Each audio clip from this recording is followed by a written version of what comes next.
They decided to make a game for the absolute worst kind of gamer. The people that play these kind of games suck. This is Gamified, where we take the biggest stories in gaming and make S-tier panelists debate in a gamified format. Our squad this week leading the charge from Parallel, where he's building 3 games and a fintech product at once. It is the Prince of Parallel. It's Koji Nagata. Hey, thanks for having me, Sam. I'm excited to be on the camera. I got my for this, because you never know what's going to happen. And then we've got Jesus, the beast of business development and indie game fanatic. We've got Mr. Will Spangler. I also got my for this. So that's crazy, Koji. But yeah, keen to be back. Keen to be with you boys again. I'm stoked for this this episode. It's gonna be a good one. Wow, really setting the tone for using the censor beep that Phil's gonna have to put in. Up next, the man who made Microsoft Solitaire is now creating Origins TCG. It's Kevin Lambert. What's up? Great to be here in the inauguration episode. Love it. Good to have you back, brother. And he is the former firefighter, now publisher powerhouse. It is Jerry Singer. Hey, what's up? I got my and my colon cleansed for this, so I went above and beyond. Double the work. Appreciate that. This is the man who turned streamers into empires at Soar, held court at Magic Eden, and now he's playing RuneScape. It's the Emperor of Esports. It's Knock. Yeah, back in the SOAR days, we would have given these guys a PR lesson before this show started. Culture shock for anybody who's unfamiliar with Gamified. Glad to be here. Glad we're back. Likewise, my friend. And last but not least, from the SEC to the JRPGs, building the future of waifus and anime, it is the lethal lawyer, Michael Christine. What's up, everybody? I did not get my to feel a little underdressed now, underprepared, but next show, I'm going to be ready.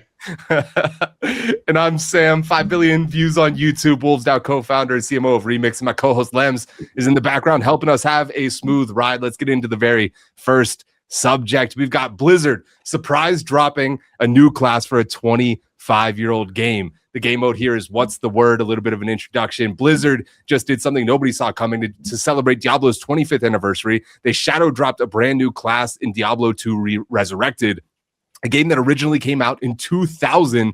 The Warlock is a brand new class that costs about $25. You have 3 skill trees, demonic, eldritch weapons, and arts of chaos, and they can levitate, 2-handed weapons, etc. On top of that, they dropped Resurrected on Steam for the first time, added loot filters, a stash overhaul, all sorts of new things that people have been asking for a long time.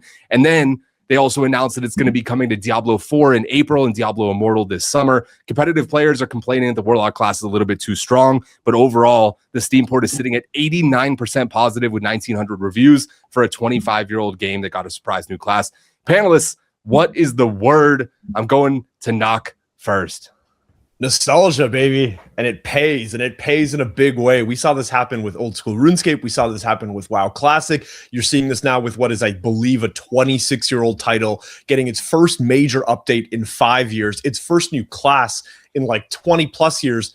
And the timing couldn't be better, right? They launch on Steam. Their 30th anniversary is coming up. D4 is doing incredibly well. And this class will be in that game later in the year.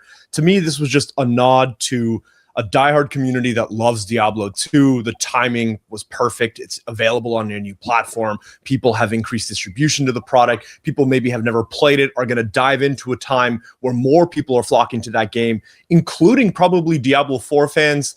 I love it. The word's nostalgia, and more teams need to lean into it in a tasteful way, which is what Diablo 2 did here. On top of that, I have some friends that know Mr. Llama, who's like one of the most devout Diablo 2 streamers of all time. And they said that they actually brought him in the background to be able to help them make this class, which I thought was really cool and speaks to them trying to take a little bit more of a community first approach than the history of Blizzard for the past 2 decades. Koji, I'm going to you next. What do you think of this? What's the word? Yeah, the word is cooked, as in we're all so fucking cooked, man. It's over for us. Like, the fact that we're getting excited about content for a game, and I understand that this is rich coming from me, who still plays Binding of Isaac, but like the fact that we're still excited about content for a game that's like as old as it is, and this is gonna like extend across all the other topics we're talking about on the show, but it's just like we can't look forward anymore. Everyone's just so obsessed with the games they grew up playing, all the stuff that they loved, and new games just don't stand a chance. And it doesn't even matter if they're halfway decent. It's just like, no, they'd rather just keep eating the same slop that they've been eating. Not that Diablo 2 slop, but you know what I mean. Like, we'd rather just regurgitate some new content in an old product than actually try and make and create something new. And this is just like another nail in the coffin of like large developers. You know, we'll just keep going back to the well. It's the same thing with movies, same thing with everything else, right? It's the smaller indie stuff that is exciting, and otherwise all we're getting is sequels and remakes and reimaginings, and yeah, it's just over for us, man. IP is the most valuable thing. Wills, over to you. My word is depressing. Because like it's a $40 game, $25 for the Warlock class. So you're paying what, $65 all up for a 25-year-old game? Are you dumb? Like I get nostalgia. I get all of, you know, like Diablo 2 was the greatest game of all time. And like, is this like, what is Blizzard like? Yeah, this is a money printer. Yes, it's, you know, everyone's gonna come back.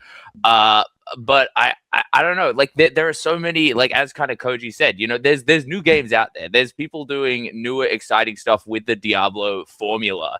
If you're willing to look for it, and I don't know what this says about, you know, Blizzard's willingness and like large company. I think we've known this for a while. Large companies aren't willing to take risks anymore. Companies like Blizzard are just going to keep making the same game over and over. Like this is insane. Like this is something that I feel like we would joke about, like for the last couple of years on this show. Oh, what if Blizzard just, you know, brought Diablo 2 back and gave it to us again for $65? And they did. And people are buying it. Like, that's insane to me. And I think it's, you know, I think we're going to be talking like the thread of kind of, you know, dissatisfaction with, you know, how the new stuff that has been coming out recently has really kind of shaken gamers to their core. And I think instead of, you know, making new things not like they have been for the last 5 years, developers are like, oh, we'll just never make new things again. At least the large publishers are kind of taking that approach, and to me that's depressing. Let's go to a man who has resurrected a few old things with solitaire. Kevin Lambert, what's your word for Diablo? I'm gonna go with legacy. I mean, I love that they did this. It's obviously awesome, reinvigorating excitement, but you know, I think the more interesting thing is this the new way to, you know, that game developers should be thinking about dropping features, doing experimentation? Should we just surprise drop things? I do like the tact of this, you know, like roadmaps are for investors, you know, surprise drops are for players. So I think that part is awesome, but you don't, like a 25-year legacy game can do that. You can reinvent yourself. You can add something. You can build this excitement. But like as a new game just coming out on Steam, I don't know if a surprise drop would have the impact that, you know, the beachhead that Diablo has can pull off. So, you know, I'm thinking about it from like, are we going to hear that, hey, game studios, this is how you should do all your stuff? And I think that it would be a mistake for games without an established cultural IP to do that, to take this route. But Blizzard can certainly do it, and it's awesome. Yeah, shades of Highguard attempting that, slightly different but similar. Michael, Christine, and then we'll go to Jerry. What's the word here? Yeah, I'm going to say the word here is sandbox. I think this is the coolest sandbox experiment that you could ever do with your player base, because you're basically taking a beloved game and trying out a completely new character class before you dump it into the newer games that you want more people to actually be playing, retaining, and spending money in.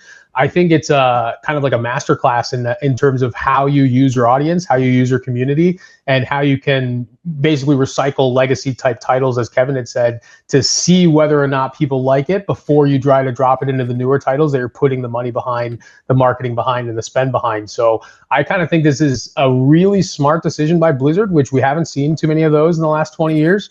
And I commend them for it. I'm excited. And to everyone's point, like, yeah, it is depressing that we're recycling old games, but you know, God of War trilogy remakes, sign me up. KOTOR's coming back, sign me up. Like, hell yeah, I'm totally fine with this nostalgia route that we're going down. Jerry, what's the word?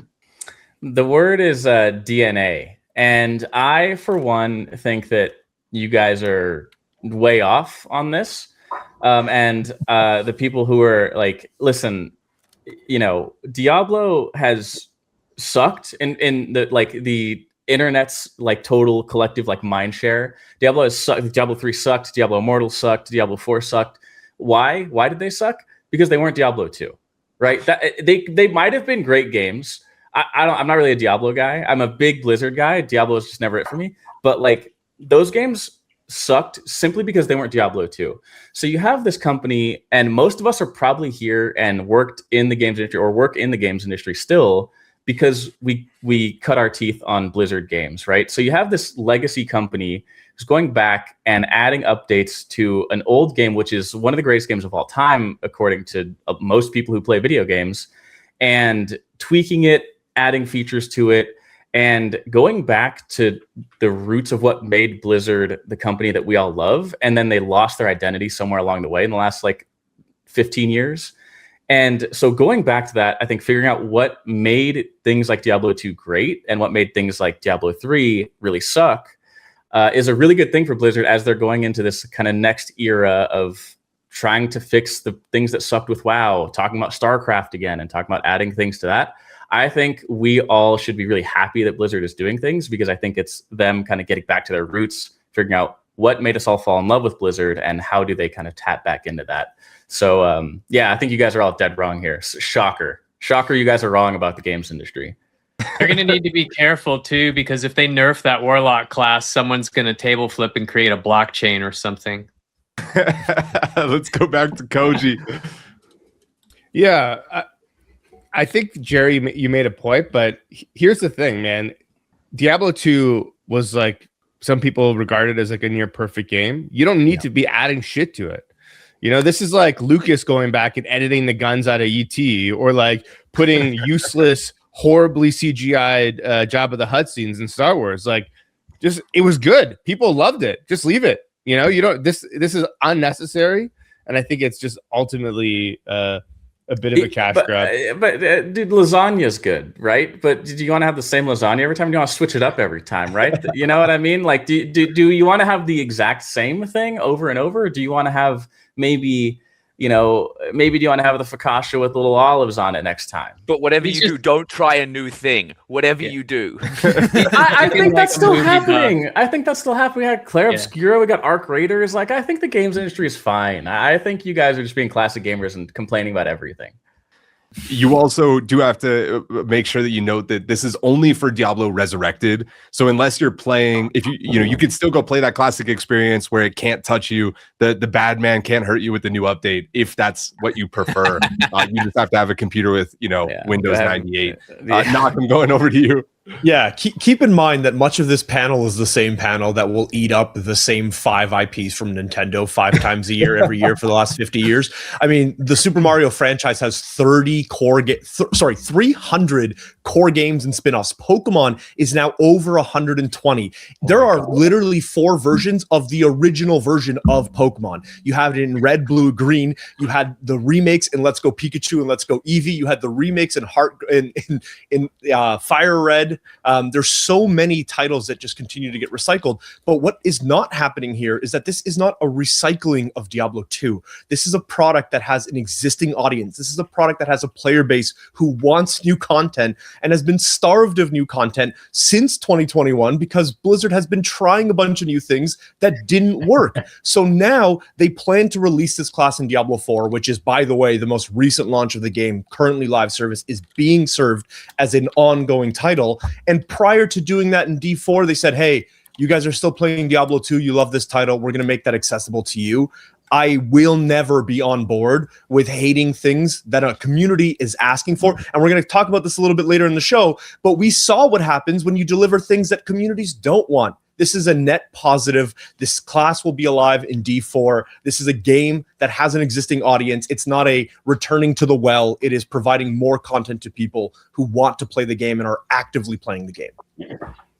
Good stuff. Knock. Let's go to Michael Christine. Yeah, and I just want to say, too, I feel like we're seeing kind of a dichotomy between the East and the West, where the East, and when I say East, I mean like Asia, they're putting out new stuff. They're putting out new content. Crimson Desert's about to come out, one of the most sought after games this year. That's out of South Korea. Where the Winds Meet came out, that was out of China. All the innovation is being done, in my opinion, in gaming in the East. Not saying that this isn't innovative, but it shows a really clear distinction between the East and the West, where the West are afraid to do new things, to iterate, to release new titles. God of War 3 is coming out. They're remaking KOTOR. They're doing this with Diablo. Like, they like safety. The East is very innovative, and I do see kind of this continuing divide growing, but the West has such standalone or iconic IPs that they're able to do this, in my opinion, where the East can't. But I do see that the games industry is being pushed forward much more by Eastern developers lately than Western. Isn't this just DLC? Had this come out, a year after launch, would we even be saying anything? Like, it's 25, so it's interesting, but it is DLC, right? I, for one, am excited to be on the side of history that is not innovating and just doing the same thing over. That typically goes well. Who doesn't want to be on the side of that? Let's move on, boys. Are 5-year dev cycles a red flag or a green flag? Game mode, red flag, green flag. A Bloomberg deep dive into Obsidian Entertainment pulled back the curtain on something that the whole industry seems to be grappling with. The Outer Worlds 2 director, Brandon Adler, said it plainly: I don't think anybody really likes 5, 6, or 7-year development cycles for games. We've kind of grown into that. Both Avowed and Outer Worlds 2 both took 6 years to make and both missed Microsoft sales targets. Obsidian is now going back to 3 to 4 year development cycles by reusing tech across projects instead of building everything from scratch every time. The same playbook led them to making Fallout 3's engine into New Vegas's engine in under 2 years. They were able to ship that game. So panelists, when you see a game has a 5, 6, 7 year development cycle, do you say that's a green flag? Wow, they put so much hard work into this game. Or do you go, oh no, something went wrong in development and that's why it's taking so long. This is bloated. This is going to be a mess. Red flag or green flag? Kevin Lambert, I'm going to you first. I have a mixed opinion on this because, on the one hand, so there's the reusing systems part. I don't think that is inherently uncreative or anything like that. It's actually just fiscally responsible and it's, decent business practice. So that part of it I think is okay. The nuance part, the other side of this is, man, like if your game takes 7 years to launch, you're launching into the next internet, the next cultural cycle. And you may be like, dude, attention spans have now changed. The way people consume games is totally different. So it's super risky from that perspective. I've always been a fan of shorter game cycles. Like, one, the quicker you can get it out there, the more you can test it, like, especially if it's a game as a service, you can say, hey, like, let's validate that all of the reasons why we think this game is awesome at scale. And if you have to wait 7 years to find that out, it's pretty scary. It's a big bet. Yeah, really rare to see in Arc Raiders, for instance, like completely define the meta after 6 years in development because they had to see the ball way ahead of where it was going. Let's go over to Michael Christine, then to Knock. Yeah, I'm going to say, if it was 5 years ago, no, I'm going to be hyped for that game. But as we've seen kind of over the last decade of games lasting longer than 5 years in development cycles, usually the reason why is a ton of rewrites, a ton of redos, people internally disagreeing on direction. And because of that, we've seen so many games that have been in development for 5, 6, 7 years that launch and they launch like crap. And it's really disappointing as a gamer, as a fan of these games, because you see it, you see how they've changed, you see all these different, let's change this director.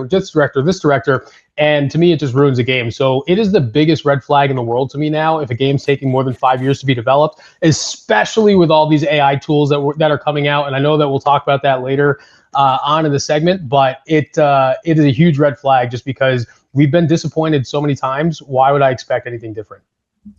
Knock, go to you next. Yeah, let's be real here. This topic is a topic that exists only because Avowed and Outer Worlds 2 flopped.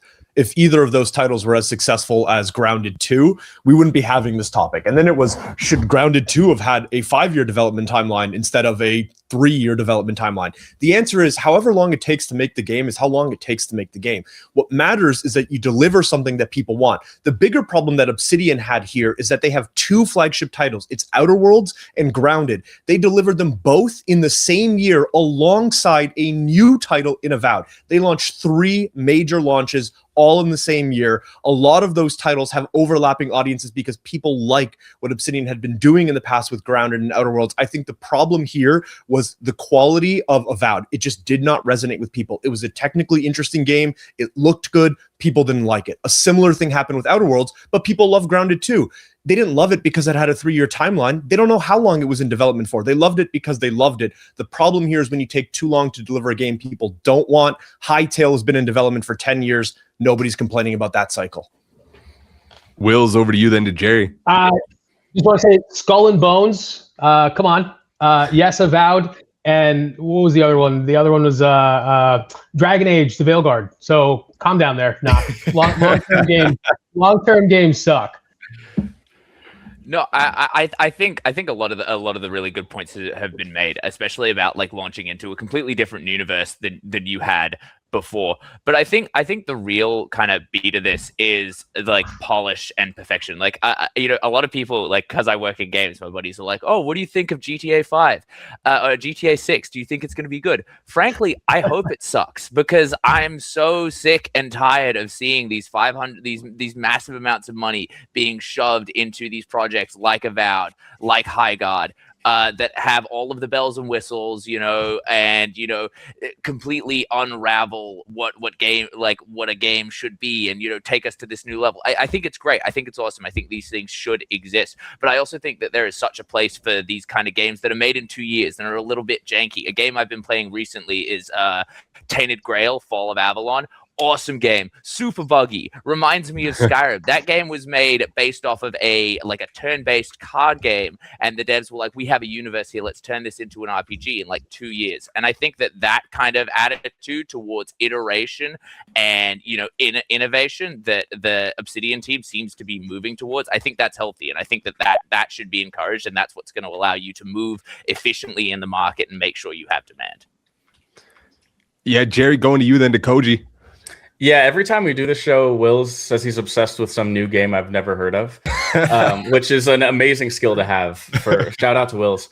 It's the biggest red flag, man, because I think once you start to get in this like really long dev cycle, what you realize if you've been on the inside of these things is like you start to get bogged down with like minutia and all this like mishigas that's like just slows things down. And the engineers are still going to have to get paid, the technical artists still have to get paid, all these people still have to get paid a lot of fucking money to make these games, and now you're looking at like your $80 titles, right? So I think a lot of the times when you look at like these 7-year dev cycles or 5-year dev cycles, there's so much inefficient time in that the cost of that actually just gets put onto the end user. And I think that time like isn't spent on polish or making the game greater. It's trying to find direction a lot of the times. And, this is a hot take. Everybody in the games industry will disagree with this. We didn't have this back in the day because people crunched. Fucking make crunch great again, Kevin. Make crunch great again. Because then you get 2-year dev cycles. People work a lot of overtime, but you get your games faster. Koji, going to you. Red flag or green flag? I think most of the people on this panel are wrong, and it's a green flag. But amen to Jerry. The alphas are soft. I think that people are looking at this wrong, right? Like I think that when someone says 5+ year dev cycle, everyone's thinking about it like, it's a movie studio making a superhero film, right? That's the only games that could possibly take, these crazy dev cycles and whatever. But like you look at certain games, like I think Hades was like 4 years. Mugenics, which just came out, was a smash success. Depending on how you look at it, is somewhere between 7 and 14 years it took to make, right? And like, yeah, those games are smaller. Cuphead was 7 years. These games are smaller, but like they're still really good and were successful like out of the gate. I think that like as long as you're spending the time wisely, it makes sense. I don't think that the dev cycle alone dictates success or failure.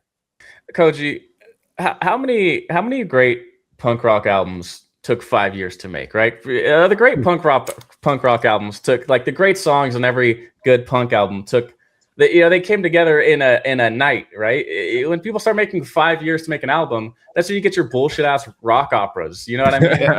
But counterpoint to that, Jerry, most punk bands, their first record is their best album, and you could argue that it took them their whole life to make that record.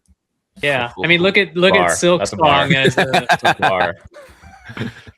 Silk Song is a pretty good bar for a 7-year development cycle, and we wouldn't have it any other way. Cuphead, I think Arc Raiders. I think Silk Song is an interesting example because it knew it could take 7 years. Like there's like scenarios in which where you have like a really successful indie game. Mugenic's also a great example. You know, whatever he puts out is going to make $1 billion. Like it's one of those things. Like like long dev cycles are great when you have that backboard of a success and you know that you have a willing and reliable audience. But a lot of studios don't have that, and they don't have the security to be able to doing that, and taking 5 years, as we saw with like the Avowed dev cycle, is not a good thing to be doing. Interesting that a lot of the examples you guys just used were very small teams, very, very small teams in the sense of it being a green flag. I think a lot of Blizzard titles, especially the earlier ones, they were known for delaying, and everybody would be like, no, don't worry, that's a green flag. We're stoked that you delayed it. Go ahead, delay it more, because we know that it's going to be 10 out of 10 whenever it gets here. Knock, over to you, bud.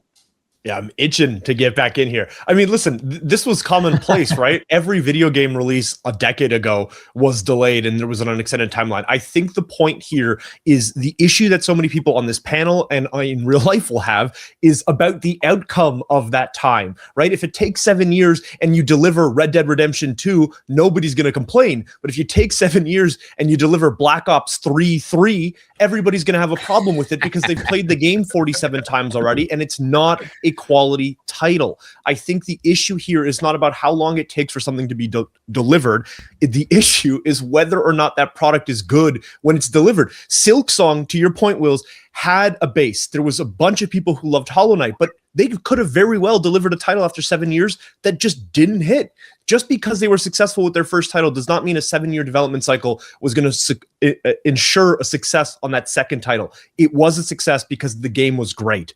A lot of the times, the game was great because it took so long to get polished. What matters is that you deliver a game in a window that you're comfortable with, that you feel good about. When people get into problems, it's like Avowed, for example, here, they had bloat in the scale of that game. They had bloat in the direction of that game. They changed what that game was going to be 2 or 3 times. And ultimately, the game that we delivered was actually a version of the game that was delivered in just 2 or 3 years instead of the entire 6-year cycle, because they had scrapped everything that they had done prior to that. So if anything, it probably could have done better for an additional 2 years to give it the full 5-year cycle in the form that we were delivered. I think what matters here is that you're building a game that is holistic, that is delivered in a state that people are excited about. An arbitrary calendar date, 2, 3, 5 years, is irrelevant if the game is good.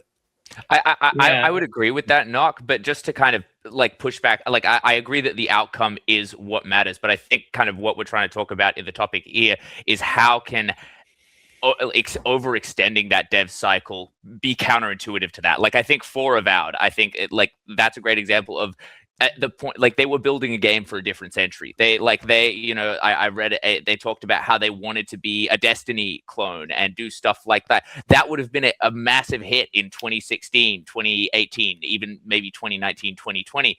But as it kind of came out, and as soon as everybody saw that Avowed Skyrim comparison video, they were dead in the water.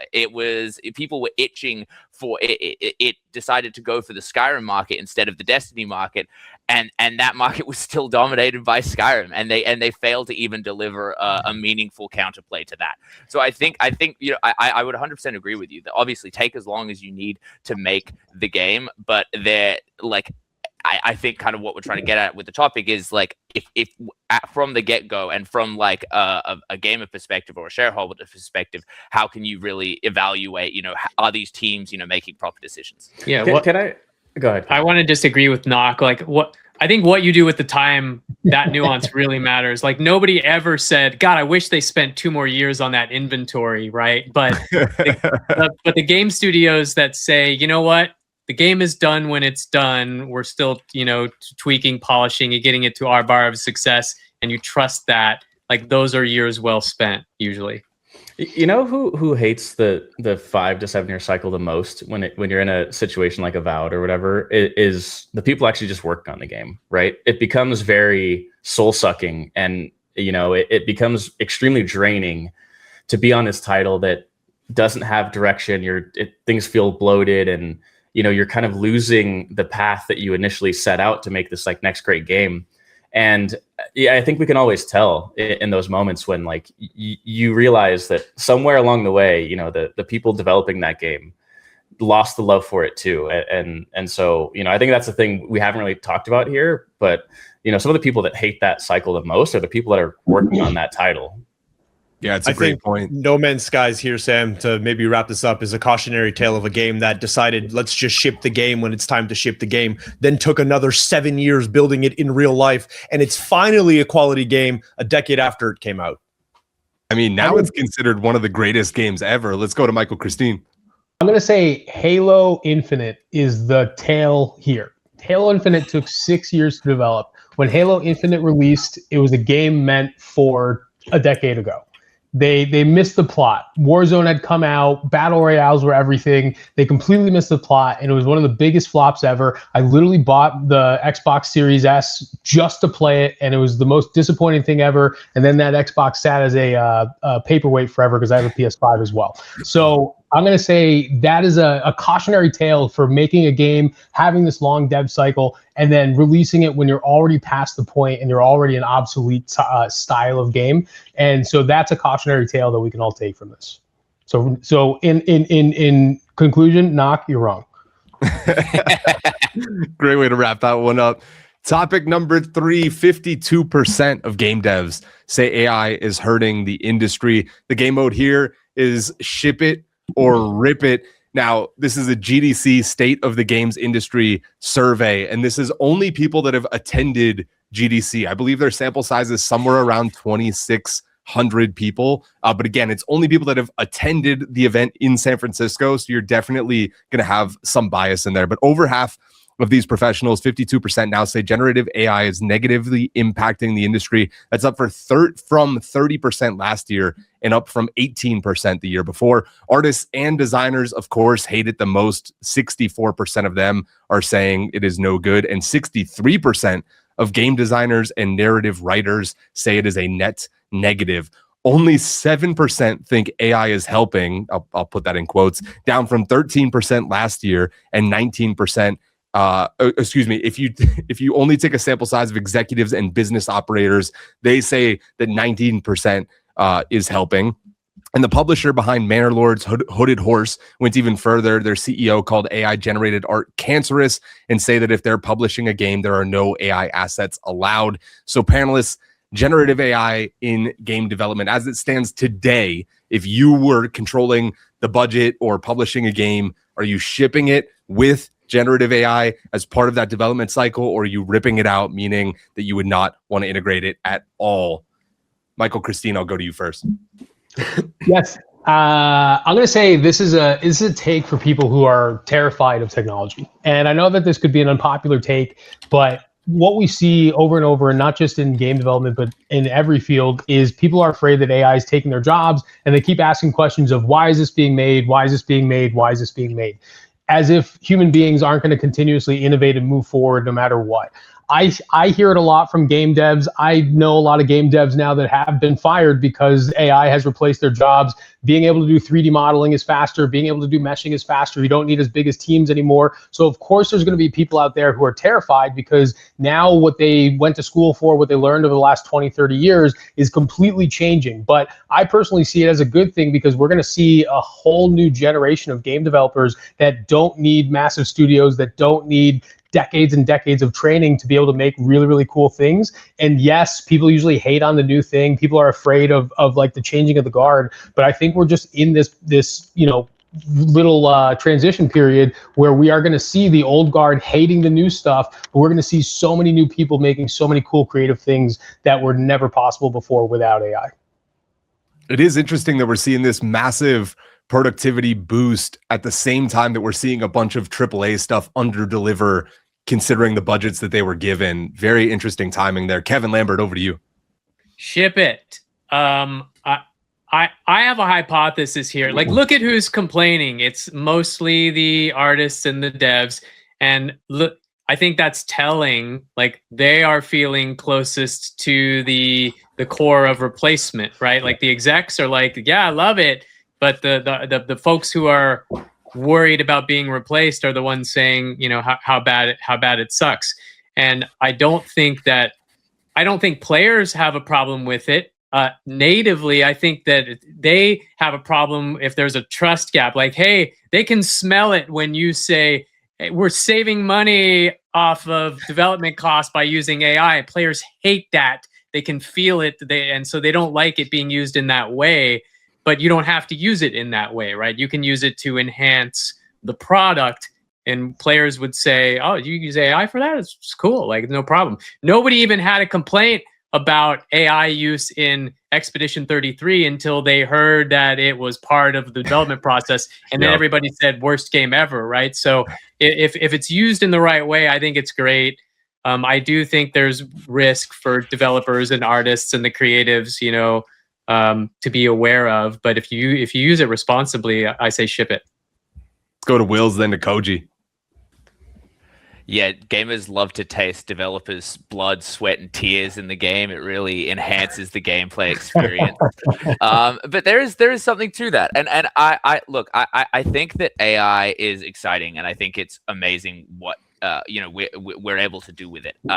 And I think the problem comes from these same developers who are, you know, they feel like their jobs are going to be impacted. They feel as though they're being misplaced within the job market, but they're also getting paid $90,000 to $150,000 a year as a lighting rigger on some AAA game. And like, that's just not a viable career path anymore. You're not going to be able to specialize on one specific element of game design and make, you know, a living salary, because that job can be done by somebody else. But what you can do, and what is exciting, is that you can go now make your own game. You have the tools to go out and create something new. And I think Expedition 33 is a really great example of teams of developers coming together and building something new. That's why I think it's really exciting. I think that it's there's going to be kind of growing pains as developers realize that their specific role and their specific job that they had on the 500-person team behind Highguard or behind Halo Infinite isn't going to exist anymore. But I think it's going to be really exciting to see when those developers realize what they can do and that they can go out on their own and make something truly special.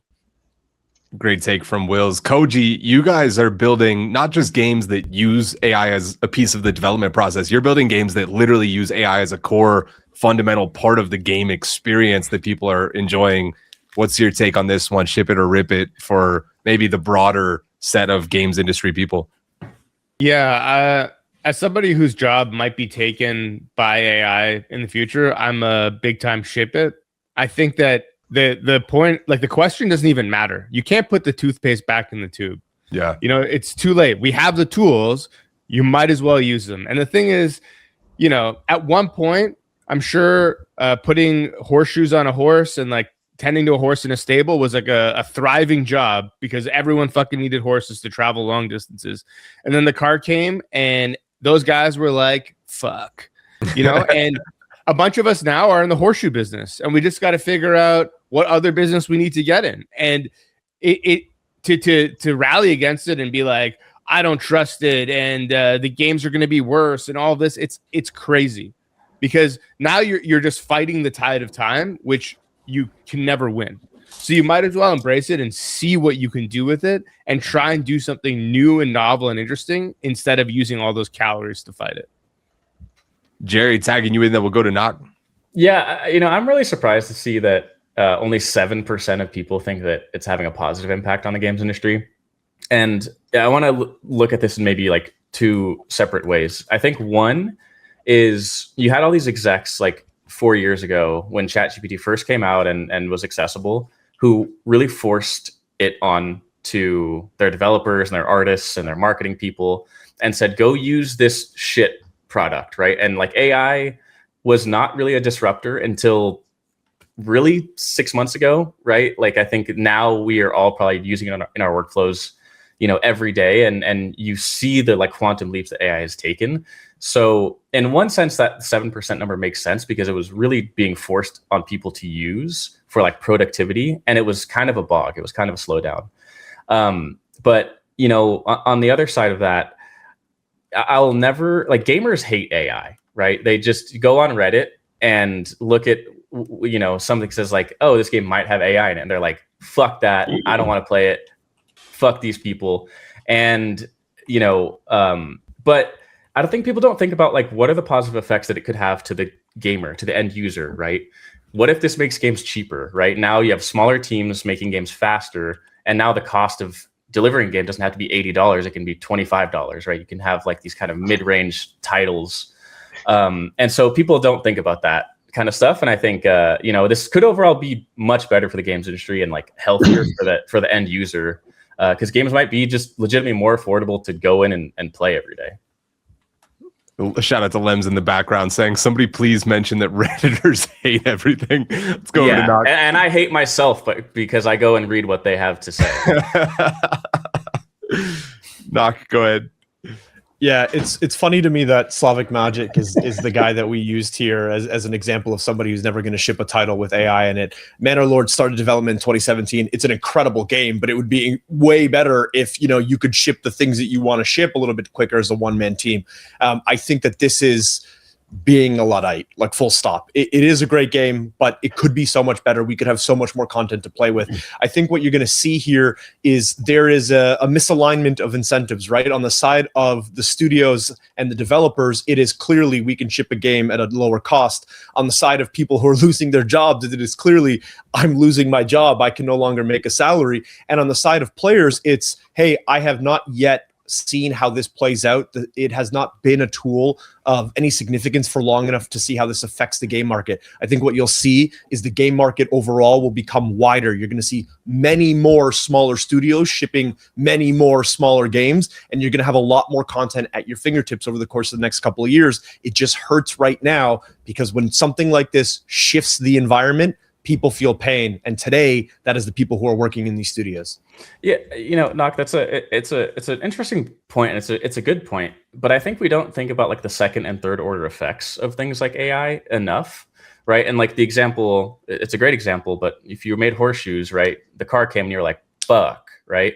But what came from that, right? Roads had to be built, mechanics, right? Gas, oil, gas stations, all these things that like the second and third order effects created more industry for the overall populace, right? And I think AI is looked at in this really like dystopian, gloomy type way. But I think in reality, we have to think about like what are the second and third order effects of AI being in gaming, right? So is that lower cost of producing a game, more accessibility to get into games, and better game output overall? So we're not having this conversation of like, oh shit, we only shipped really 2 hit titles this year across the whole games industry, and then all the other big dollar things were Diablo 2 remakes, right? So I think like we need to talk more as an industry, and this is like a tech plus gaming problem of like what are the second and third order effects that might come from the use of AI. I know a couple more people want to jump in here, but I also want to add a little bit of a wrinkle to the discussion. A quick fire for you guys. Over the next 24 months, do you think that AI is going to help or hinder the releases that we see coming out? So between now and 2028, do you think we're going to be enjoying better experiences, or it's going to be this kind of Max Payne where the force of people to use them and the reduced budgets at the same time is actually going to make shittier experiences? Knock, I'll go to you then to Wills.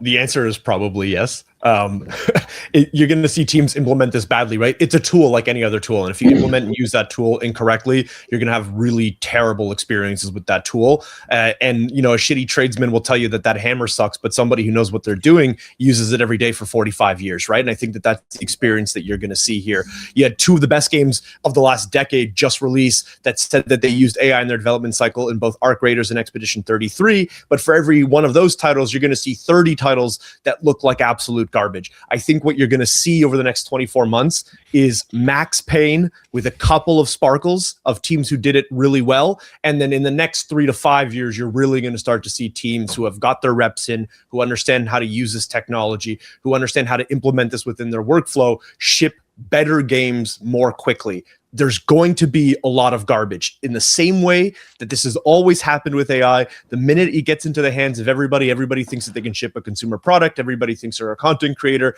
The market gets flooded with garbage, but over time, people who know what they're doing start to deliver more refined products. I think it's going to be a net win, but it's longer than 24 months out. I was just thinking that same thing. Slow fire. Will's do you, though. We'll tag Michael in.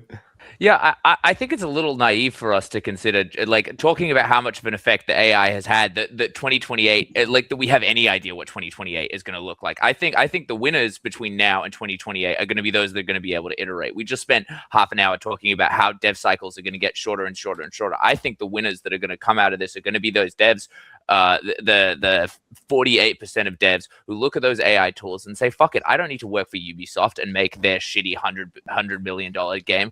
I can go and make my own game because I know what I'm doing and I can leverage these tools. I think that is exactly where we're going to see the winners. And I think that's exciting. The fact that Arc Raiders and Expedition 33 are both that exact story happening in real time, and we've already seen that now, it's going to be amazing what we're going to see in the next 2 to 3 years. You know, one of my big theories is that we're moving away from, like, we spent a long time trying to make an internet for everyone.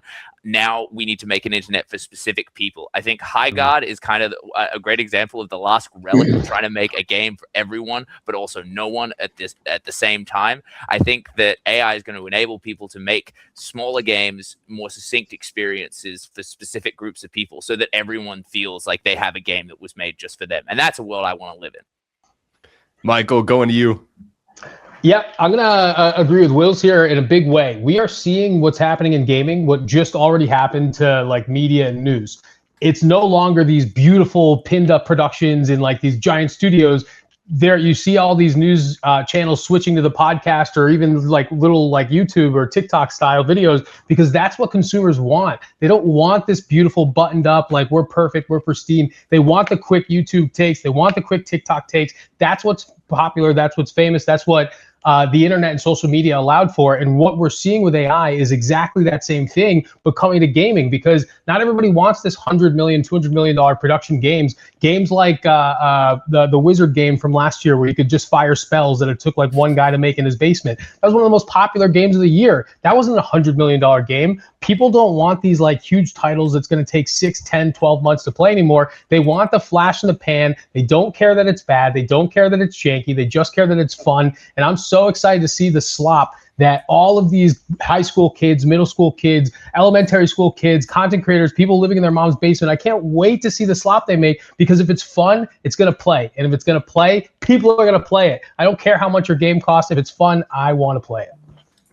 Great take from Michael. I'll fix my camera being out of focus in just a second. Koji, over to you, brother. I think Jerry made a great point, and not enough people are talking about it. It's the, the second and third order effects, to be honest. Like, to continue the car analogy, the first car was invented in, like, the 1880s or something like that, and the assembly line didn't hit the industry until the 1920s, right? And that's where all those people went to work. So, like, I think there's going to be a lot of short-term and extreme pain when it comes to all kinds of industries, gaming included, and AI. But born out of that fire will be new industries, new jobs, new positions, new everything else for the people who learn and can adopt to it. And Kevin, last but not least, in the next 24 months, what do you think? Are we going to get worse products or better products? Not kind of front run, man, my overall take on this, that it's going to take some time before people figure out how to use it in the best way and all the crap gets out. But I'm going to actually take the under in that in the next 12 to 24 months, given what failures and successes we've already seen and how fast things go in AI, that we're going to get there. Possibly a buzzer beater, but we'll get there, and products will be better, because we're already seeing some good uses of it and some garbage uses of it, and just things are moving really fast. So I'll take the under. I like it. Let's move on.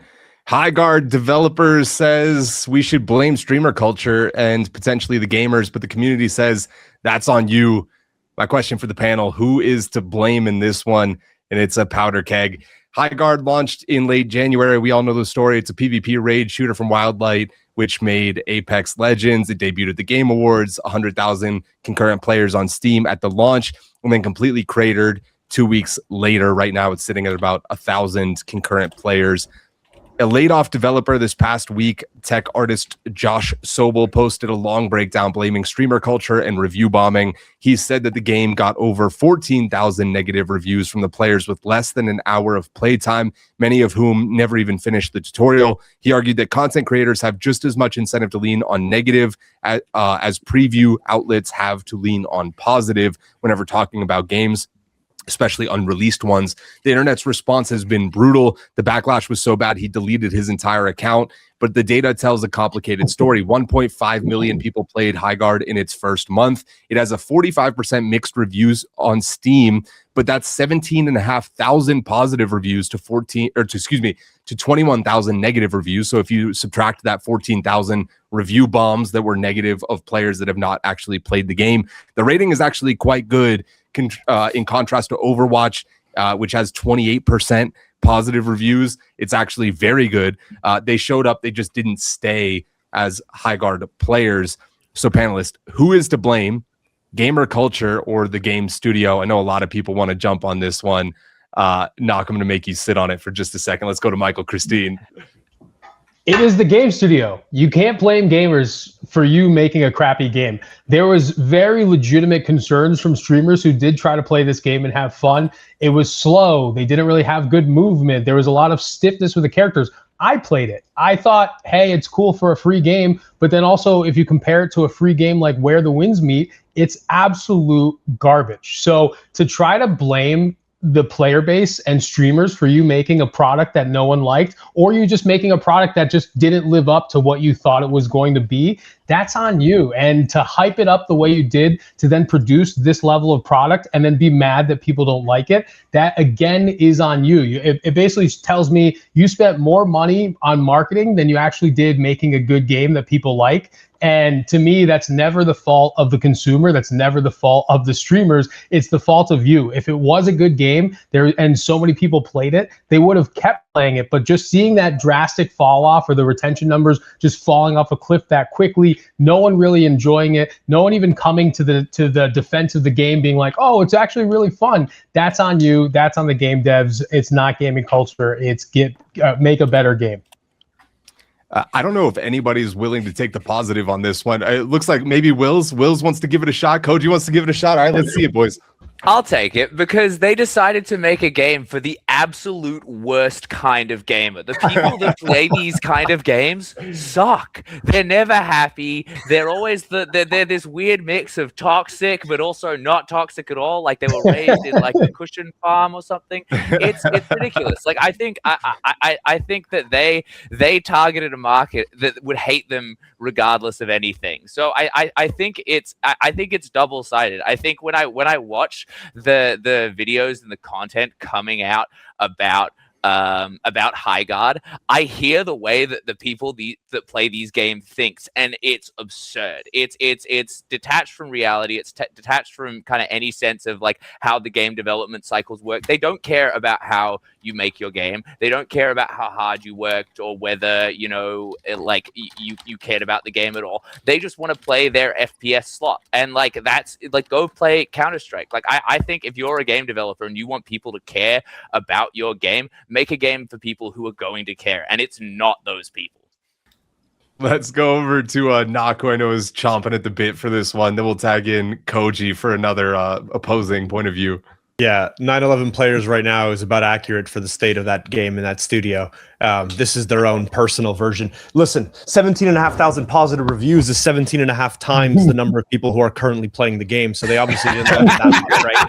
I think the problem that you have here is in any other industry, if you ship a product and people go, we don't like it, you go, we fucked up, right? But in this industry, it's not we fucked up. It's you don't have any taste. You don't know what you're talking about. You don't like it. Is it true that Highguard was maybe set up to fail? Jeff Keighley maybe put them under the bus by giving them that coveted spot at the end of the Game Awards? Absolutely. But is it also true that once they received that backlash, that team went absolutely radio silent for 2 months before they delivered a game that they knew people already hate? Yeah, it's absolutely true. Is it true that they said they had a year's worth of content and then fired the team 2 weeks after launch? Absolutely. Did they screw up in a number of ways leading in through this development cycle? Yeah, they did. I think both things can be true here. They delivered a game that was cool and fun, but not great, and that's why people churned, and then they blamed everybody else for hating their product. Only in the gaming industry can you deliver a product that nobody wants and blame the people that didn't want it. Koji, going to you. First of all, I got to fire back at Knock here to be like, they had 3 years of content and then they fired. Like, yeah, of course they fired their staff because people aren't playing it. So they're not going to continue to release 3 years of content for a game that people aren't playing. The problem here is that, like, I guarantee you the majority of people watched that trailer, decided, I hate this game, and have been shitting on it online ever since and haven't even touched it, man. This is like... and don't get me wrong, these movies are probably bad, but I haven't seen them, and I know no one on this panel has seen them either. But like movies like the remake of The Crow or Borderlands or like Mordecai starring Johnny Depp, we all just decided, hey, this is shit. We're just never gonna see it. We're not gonna touch it, and that's what happened to this game. But I wholeheartedly agree with Will's points that like you're making games for people who you know are just gonna be toxic assholes. I'll give you a quick anecdote. We were offered a bunch of IP that we could maybe use to develop a game with. And there was a certain IP that I know that gamers covet and love. And everyone else at the company was like, yeah, we got to use that IP. And I was like, absolutely not. Anything we put out with that label on it, people are immediately going to be like, well, it's not the original thing. So it's absolute dog shit. Yeah. So you know what? That's what you get for trying to play in the sandbox. Yeah, confirmation bias, cognitive dissonance, whatever you want to call it. There is absolutely some herd mentality at play here. Kevin Lambert, over to you. Dude, speaking of confirmation bias, closed alpha feedback is like Yelp from your mom. Oh, it's great. And I say this with a certain degree of hypocrisy because we're in closed alpha right now, and we're like, wow, we're getting 9 out of 10 ratings. But I know that that's not at scale, and we still need to test the product in a wider setting to make sure that we're hitting the notes we want, you know. But, you know, if your game collapses when it's streamed, I think that means you have a structurally unstable game. And for the kind of game that they were making, that has to be one of your pillars, right? Like, we have to show well, don't we? And if you don't, I mean, there has to be a certain level of humility that as a game development studio, you're able to look at and be like, guys, we should, you know, I mean, unless we're out of funds and we're not making payroll, like you have to do that or at least be transparent about it. So, you know, I think the worst thing that you can do is defensive tweets and blame the players and the skill issue and taste issue and all of that, right? So it's bad, man. So I'm on the negative side of this along with a few folks. Like, yes, it's one of the toughest crowds around, but you can certainly in a long development cycle read the room and not just closed alpha and then plug your ears to the feedback. My heart will always be with it's somebody else's fault. Jerry, over to you. Yeah, I think this is a classic two things can be true situation. And like the blame game of like the developer who then looks at, you know, and it's like, we shipped a great game and doesn't look like internally. I think if you've been in the games industry, you've worked for somebody like that. I definitely have. Sam will know exactly what I'm talking about probably. You know, that's a classic like game developer thing to do. But what I'm going to always lean on more is shitting on just the collective mind, like the hive mind of people that post about games online who've like never been in the arena. And, you know, I think this game was always just going to fail because people decided it was going to fail, you know, beforehand. Like the moment they put anything out, this game just got shit on immensely. And, you know, I think the beautiful thing, though, about launching a game and having it be live is like the data is just what the data is. And the numbers are what the numbers are. Right. So, yeah, like if you take away those 14,000, you know, reviews this game is probably rated better than an Overwatch, right? But what does Overwatch have that this game didn't have? Clearly, staying power, right? People they'll hate Overwatch more, but they'll still go back and play it every day. What's that saying that Knock has all the time? Like, I hate League of Legends and I can't stop playing it. Yeah, yeah. Garbage that I hate, and garbage that I'll play, baby. Yeah, exactly. It's all garbage, but like people go back and play it, right? So, I think what you're seeing is like the game maybe wasn't bad, but is the game worth going back to and putting 30 hours into, or 50 hours, or 100 hours into? And people are clearly saying it's not. I think one of the things, I think one of the things here that bothers me about this situation is that, like, listen, we did a closed alpha testing with only people that we knew were going to like the game. There are actual reports of content creators coming out and saying, hey, I was told that I wouldn't have access to this closed alpha because I have negative feedback on a lot of the titles that I reviewed in the past. They deliver this game. They see the negative feedback at the end of the Game Awards. They close their eyes and say, if I don't see it, it doesn't exist. And then you have developers going and saying, everybody who saw the game said, I don't believe that this game could possibly fail. And if people don't play this game, they're going to go, look at what happened to Wildlife. No one's ever going to build a shooter again. I think the idea that you are owed a chance in a consumer business is stupidity. And I think anybody who says that a gamer can't decide whether or not they like a game by the way that it looks, and not giving up time, their precious time to play that game and give you a fair shake, is stupid. And I think ultimately you have the same types of people who are like, hey, Steam is great for giving you a 2-hour refund window, and they're the best for doing that, also saying you can't rate a game in under 2 hours of playtime. You get to pick one of those statements. You can't play both sides of the field, and you're seeing a lot of people do exactly that. I don't like the fact that you played it for less than 2 hours and gave it a negative rating, but I'll praise Steam for giving me the opportunity to refund that title. I think that that's stupidity. This is just a team that didn't want to hear criticism, and they shipped a game that looks like it. Yeah. I think the hindsight bias that's driving me the most crazy about this is people being like, they should have just told Jeff they didn't want the slot. Like, find me a single corporation that would say, no, I won't take a Super Bowl commercial in the fourth quarter during the 2-minute drive that's going to win the game. Like, the free $10 million, like, no, thank you. So Sam, the CEO of Larian said this exact thing, right? He said, hey, is it true that they got way more coverage on this title than they ever would have if Jeff didn't give them that spot? Absolutely. He also said, they didn't deliver a title that deserved that attention. And that's why you're seeing the player chart that you've seen. Both things can be true, to Jerry's point here. They didn't really get a fair shake, and they also weren't owed one. Their response to that unfair shake has been disastrous. And the only thing that absolutely is guaranteed here is that you're never going to see another title from the studio, because they've burnt every bridge with every player that exists. Yeah, dude, they dug the hole way deeper for themselves, rather than just being like, hey, all right, we hear it, we're gonna go fix it. They just keep digging the hole deeper and deeper, and it just makes that Reddit hive mind just hate them more and more and more. And so you're gonna continue to fail harder and harder, right? At some point, like you have to stop and let the paradigm shift itself by delivering better things, right? No Man's Sky, Cyberpunk, right? It can be done. You have to kind of allow it to be done. And these guys are not allowing, like, they're not putting themselves in a position for it to be done.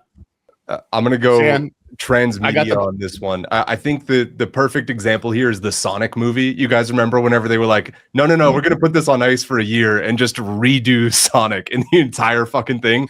I think that's the hindsight bias that makes sense to me. You take the free advertising, you get all the attention that you can, and then you go, look, we realized that it didn't deliver on expectations. Give us 6 months or 9 months instead of the 2-month window that we originally gave ourselves, and let us fix it from here. Koji, go ahead. I got the breakout clip for you, Sam. At the end of the day, it's a business, and it matters how much you sell, right? Like, being the best musician in the world does not necessarily equate to being the most successful. You could get up on stage and fart in a kazoo, so long as you're selling tickets to that concert.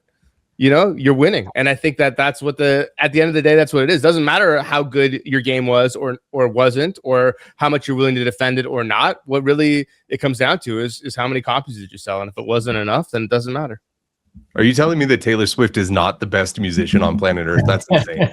That's an insane take. Let's move on. Overwatch 2 is now just Overwatch again. Sentiment score on this is going to be the game mode. October 4th, 2022, Overwatch 2 launches in early access on Battle.net. Overwatch 1 servers were shut down permanently, sparking outrage over lost purchases. No PvE at launch, which was promised since 2019, 3 years before the launch. Forced 5v5 instead of 6v6 gameplay. A battle pass grind instead of the previous loot box system that people actually liked because the loot boxes were very generous. An account merge bugs that plagued the release. Steam reviews hit a massive, mostly negative, with over 100,000 people weighing in. August 10th, 2023, Overwatch 2 fully releases on Steam amid Season 6. Peaks at 75,000 concurrent players, but quickly declines. May 2023, Blizzard cancels the full PvE story that they promised after minimal content, redirecting resources back to the PvP system.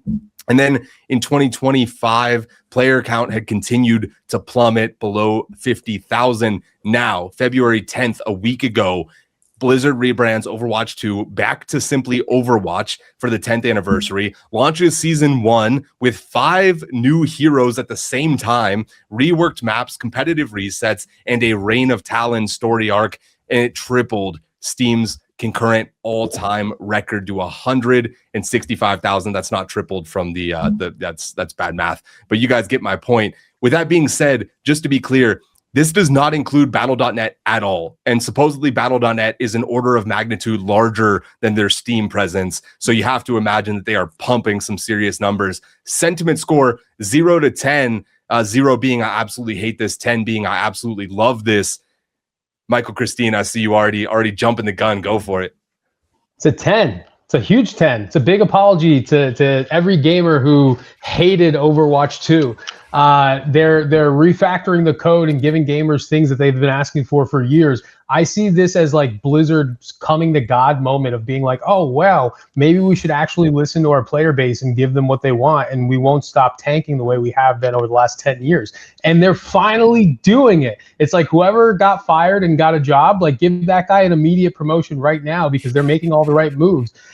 Listening to your player base is one of the most obvious things, in my opinion, to do as a big gaming publisher and big gaming development studio, and it's never ever done. And the people who don't do it fail. The people who do it win. And Blizzard had enough money to fail for a long time that they realized, oh, maybe we should get back to our roots and actually listen to the things our players want. And this is what players have been asking for since they announced Overwatch 2, and we never wanted it in the first place. So I think this is a 10. I think this is a good apology. If they're able to deliver on it the way they are, but let bygones be bygones. We'll forget the last 5 years ever happened, and we'll give them their thumbs up that they deserved.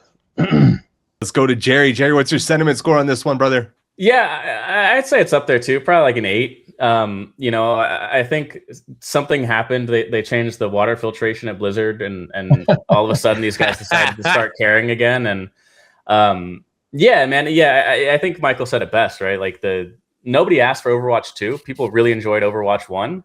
And then they shipped something and gave everybody a whole game and a series of features that they were like, we didn't ever ask for this. And then you just forced this on us.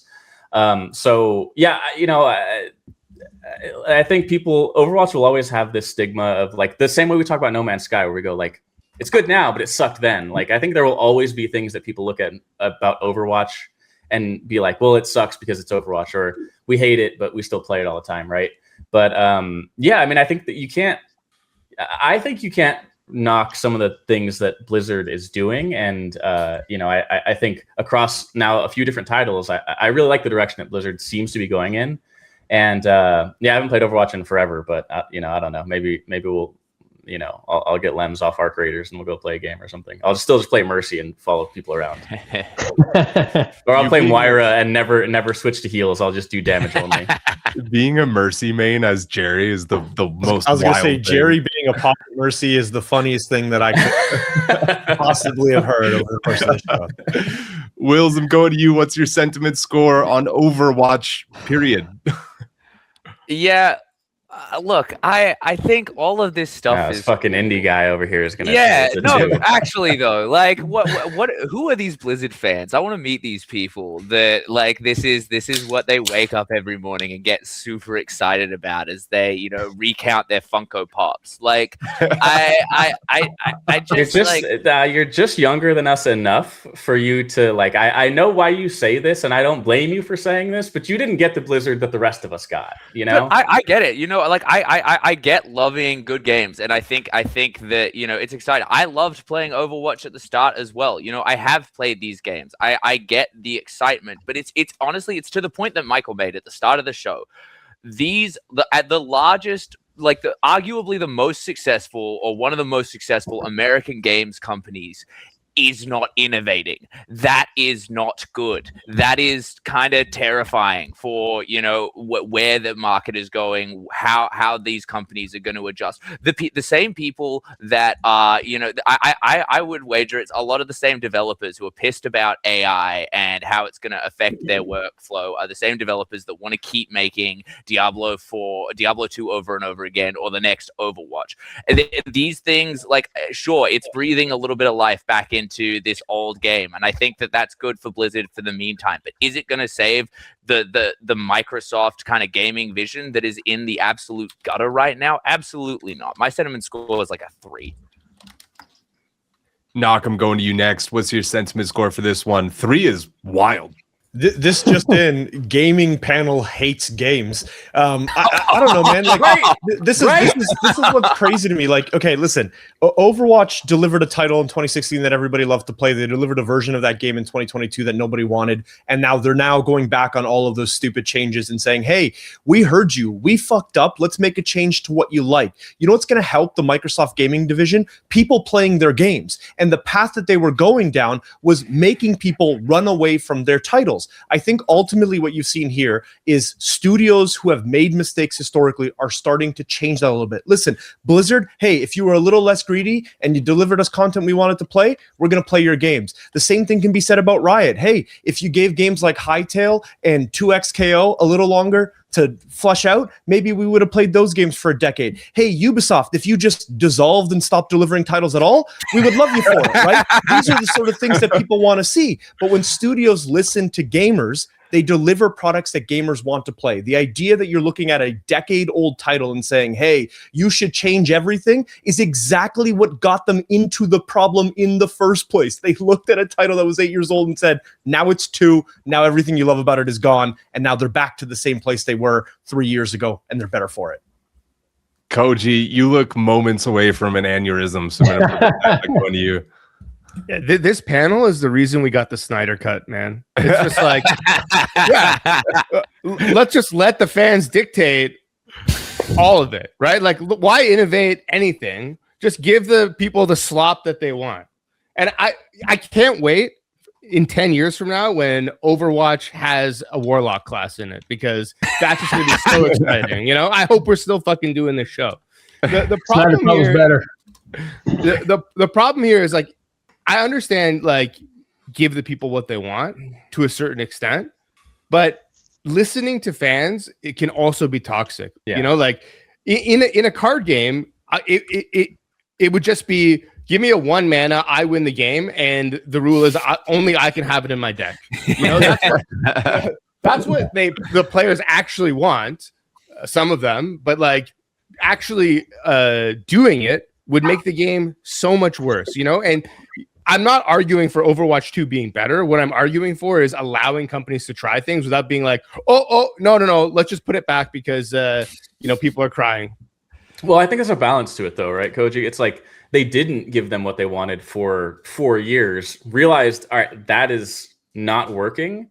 Now, should we go back to what they wanted, right? And like I said, this is like overall why I'm kind of happy to see Blizzard doing some of these things, is because I think it's just, and this is, maybe I'm having a separate discussion here, not just about Overwatch, but they are getting back into the mindset of, let's do what got us to becoming, like, to shipping these generational titles, right? So I'm with you 95% of the time. I think in this specific scenario, they didn't give people what they wanted for many years, almost, ruined what was at one point like one of the most high growth IPs that could have been out there. Like, the initial run of Overwatch was insane, right? We all thought it was like going to be the craziest thing. They kind of brought hero shooters back into the limelight, and then they went completely away from that, and I think are now kind of hearing that and allowing it. I agree with you in sentiment. I think in this example, I think I would disagree. I'm sorry, just Overwatch to jump in on that. Overwatch Jerry. is so punk rock, Jerry. Playing Mercy is punk rock. If Blizzard was to do what got them back, like what they did to make them successful at shipping generational titles, you know what they would be doing? They would be shipping generational titles, which they are not doing and have not been doing. Like I can't wait for the StarCraft shooter, Wills. Wait for the StarCraft shooter. Yeah, cool. When that comes out, I'll be excited. When Blizzard drops a new game, a new exciting game that gets people excited about where that company is going, I will be excited. This is Band-Aids on a dead horse. Wow. Spicy. Let's go back to Knock, who I know is dying right now. So many hypotheticals. Guys, if my grandmother had wheels, she would have been a bike, right? Like, these are things that don't matter. Like, we're just saying things to say things here. You know what Blizzard did? A generational title that they delivered? The second version of Diablo that we started talking about at the beginning of this show. People want to play what people want to play, and innovation for the sake of innovation delivers games like Highguard, right? If you're delivering things too early, you're late. And I think that this is a big problem that we have within the space. If a gamer wants something to play and you're delivering them anything other than that thing, and your studio dies because you don't have revenue, it's your fault. It's not theirs. And I think what you saw from Blizzard was Bobby Kotick was lining his own pockets with things that looked great on paper and took that studio and that direction in a dangerous path. They are now starting to rectify some of those issues, and their games are doing better now than they have before. Their revenues are starting to increase at a rate that doesn't make gamers want to hate them for everything that they've ever delivered. And most importantly, people are having fun playing Overwatch. I am playing Overwatch for the first time in 3.5 years, and I'm loving every minute of it, because in addition to giving us back their standard Overwatch experience, they are innovating on things like the types of maps that they're bringing in, gameplay mechanics, introducing perks. They are changing the game, and saying Overwatch hasn't innovated because it has the same title is lazy. Yeah, Knock, you remember you're talking to the same panel that argues for shareholder price. You know, these guys are Bobby Kotick stands here, all right? They're not like us. Let's go to Kevin. Turns out subtraction can be a growth strategy here in this case. I don't see it as an apology personally. It feels more to me like they removed a lightning rod, you know, and to Koji's point, I don't think it was a knee-jerk reaction. You know, they could have said 4 years later, taste issue, and taken a defensive stance, but I see it as Blizzard having the kind of emotional intelligence that I wish more studios did have, knowing when to reel it back in, that the audience is not responding well to what they're putting out there. And rather than double and triple down, they're like, all right, we hear you. Let's figure out, let's go with what we know and play to our strengths. So I see this as a 9 out of 10. I'm leaving 10 out of 10 for 25 years later when they add a Warlock class to it. That's going to do it for that topic and this episode. I've been told by Koji that he has a statement that he wants to make.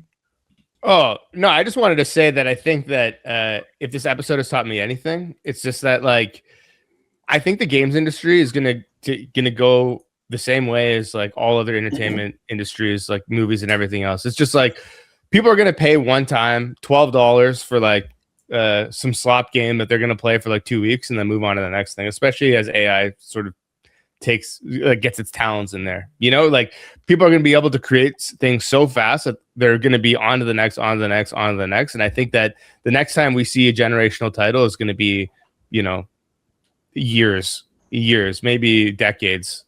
Because do you think though, you just missed Arc Raiders, baby. Opposite is like equally true, where we're like so inundated with new stuff. I mean, this is already kind of happening with games being a $200 billion industry. We've been served so many shooters that most people are like, nah, I'm good with Counter-Strike.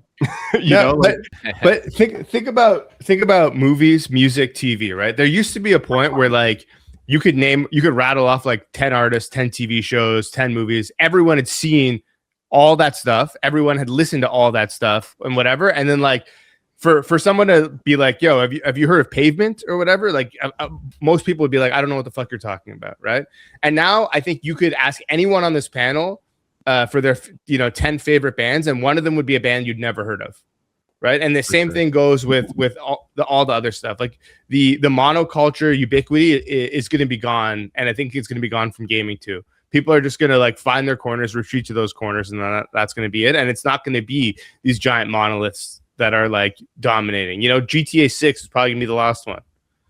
Part of what got us there, though, was innovation for the sake of innovation, right? It just came through the form of pricing and revenue extraction, not gameplay and development, right?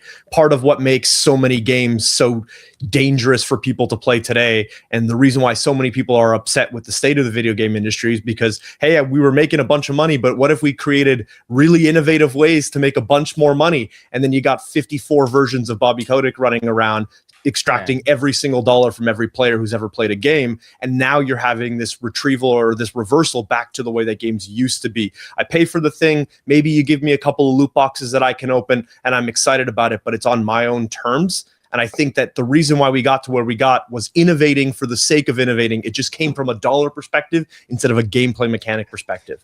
Do you guys think that maybe we've just gotten old, though? And like we don't feel that same. We don't feel that same. We don't feel that same level of like touch with something, or like that same immersion in something, because like we have jobs and like we're supposed to be productive with our lives. Like, dude, I had my first threesome in the Goldshire Inn. You know what I mean? I'll always love World of Warcraft, right? So like, you know what I mean? Like but I'm never gonna have that experience again. Of like, because I'm a middle-aged dude at this point, right? So like my level of like wonder and like love and like getting hooked on something just can't be what it was from when I was like growing up, right? So I would be curious to know, I mean, maybe those of you who have kids or whatever, like do they have that same level of attachment or like wonder towards whatever they're playing now? And like we just don't see it anymore because we've kind of aged out of that, you know? Yeah, absolutely true. Well, let's do our MVP voting. I'm going to go around to each of the panelists and figure out who we think won today's episode and earned 60 seconds of FaceTime. Will Spangler, putting you on the spot. Who's your MVP of the day, buddy? Koji for sure. Me and him holding the wall against the slot coming.